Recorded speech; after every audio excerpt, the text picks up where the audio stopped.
best episode so far, man. F you guys. Call me a repetitive shill all you want, but I will not stop saying that until they stop making these goddamn bangers of anime episodes. And honestly, this may just be the immediate high I'm on right after finishing, but there might be a sizable gap between this episode and the second best episode of the series so far. It was that damn good.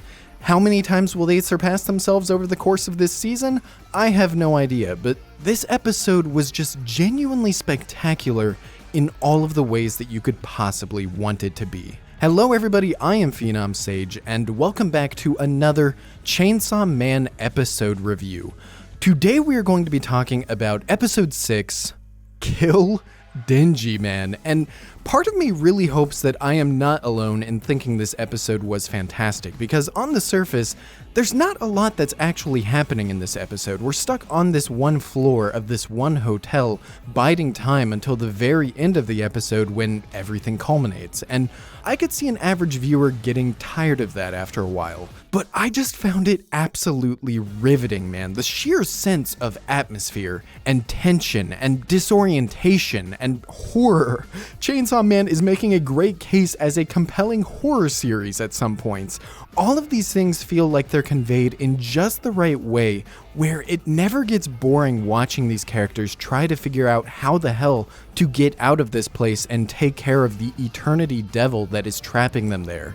Over the course of this episode, you really feel the progression of time in this frozen in time setting, and to keep it interesting, they steadily reveal things about this location and the characters and what methods they're using to try to get out of here, showing how some of their mental states are slowly devolving, and it keeps that premise from ever getting stale when, in the hands of somebody else, somebody lesser, I could easily see this getting dull after a little bit in this episode. It's also elevated significantly by the characters, and more specifically, by the relationship between Aki and Himeno. Throughout this episode, we get little glimpses of their past together, and look, I know last episode I was already saying how Aki and Himeno were kind of stealing the spotlight as far as their focus and the introduction of their relationship, but this episode just took it to a completely new level. This is easily the most emotional that I have gotten in Chainsaw Man, just seeing how their relationship developed over time, seeing more of Himeno's character, and seeing how she deals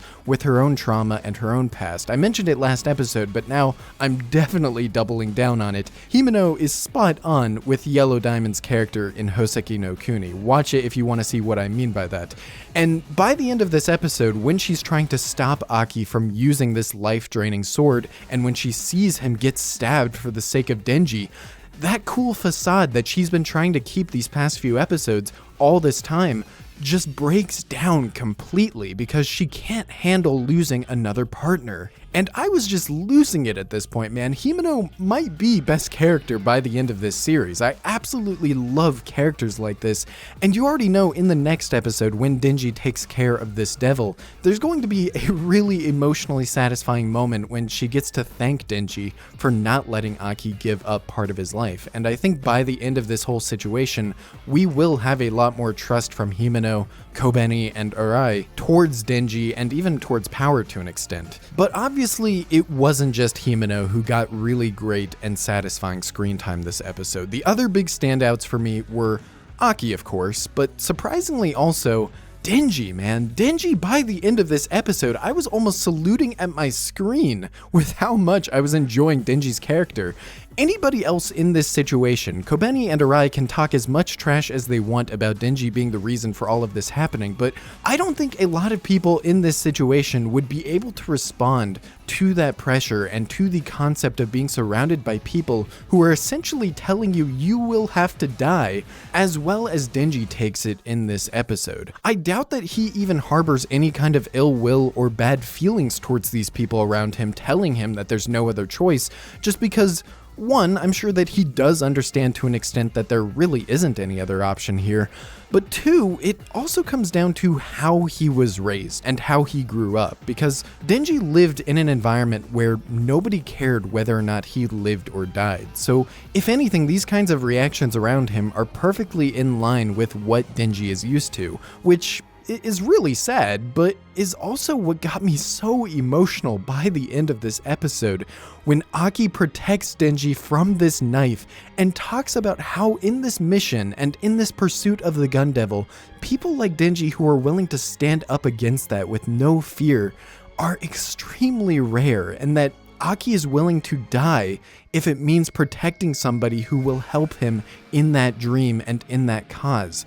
This is the first time in his life that Denji has ever had someone who would put their life on the line for the sake of him. And just Aki, man. Aki in general, this episode was tremendous. I loved the glimpses we saw of him kind of acclimating and growing closer to Himeno, and the way that he would stand up for her in his own little ways that he can, and when she wouldn't do anything for herself. Just an amazing relationship in this episode between the two of them so far, and I'm just wondering now, I don't want to think about it, but it's got me thinking, I don't like a lot of these death flags that are being placed on Aki right now. When Himeno keeps talking about how Aki can't die, that makes you wonder, and that makes you think, Aki's gonna die, isn't he, dude? And I wonder if all of those may be in place to kind of subvert and shift your focus away from maybe flags of Himeno dying at some point. Frankly, I don't want anybody to die, but this definitely seems like the kind of series that isn't afraid of killing off characters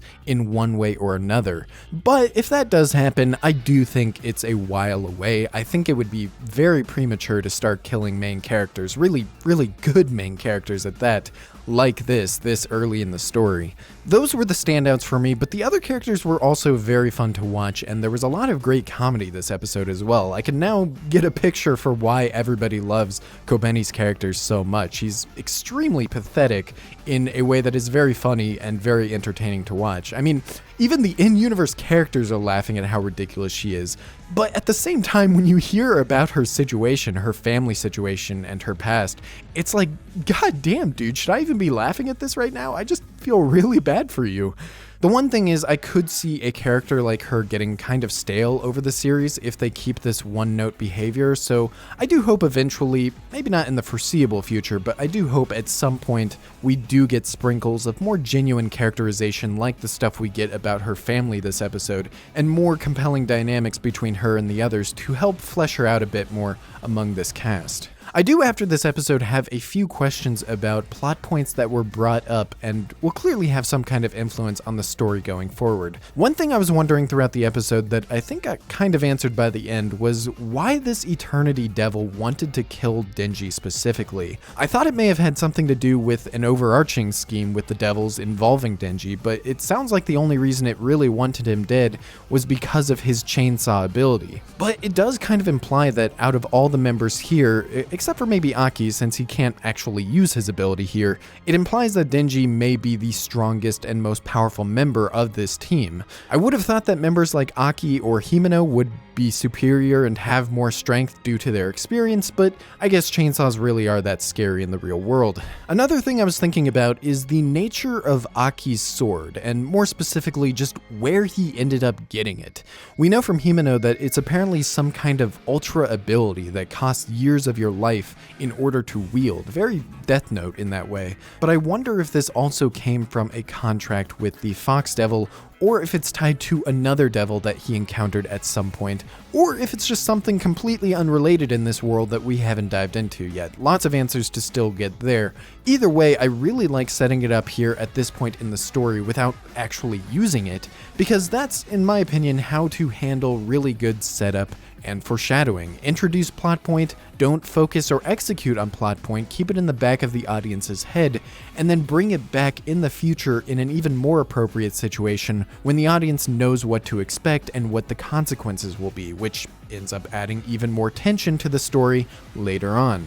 Writing 101, folks, but it seems like less and less writers know how to do this effectively these days, so it's just really nice watching a story like this that has such a great understanding of it. And of course, the production on this episode was outstanding. I'm sure you don't need me to tell you that. It's a given when you're watching a Chainsaw Man episode, but what I really liked about the production in this episode was the direction and the storyboarding. They just really draw you into the horror and the isolation of this environment in really, really cool ways. Lots of slanted and claustrophobic cinematography, lots of cuts to give you a complete view of this very small location, lots of clock shots to convey the passage of time even when time isn't actually passing, the distinct lack of music and really droning, heightened sound effects to feel the atmosphere of this place, the sheer visualization of the Eternity Devil, both the outside and the inside, just really, really smart ways of elevating the content in this episode. And then by the end, man, once everything starts escalating and you get into these really supernatural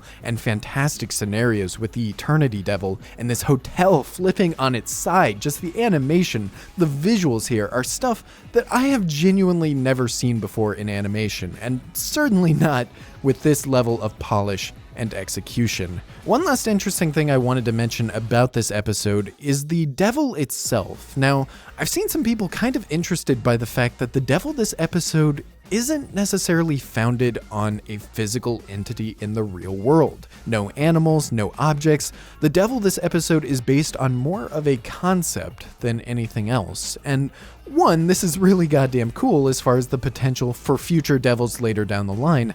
But it's also not really unexpected to me, because we know that devils exist and assumedly are born through the fear that humans generate in this world. And things that we fear as people don't necessarily have to be physical things in the world. They can be ideas, they can be concepts, and I think the way that Fujimoto set this up beforehand makes it feel all the more natural now that we are getting into the weirder stuff. It makes it feel not as out there or out of place as I think it could have been. I'm really curious here. Tell me in the comments or in the Discord server linked below the like button if you guys loved this episode as much as I did. I want to believe that this will be a widely appealing episode that engrosses people in this very methodically paced and methodically structured devil encounter, but I have been wrong before about that stuff, so let me know what you guys actually thought about this episode down below. Thank you so much for watching. I love you all, and I will see you in the next video.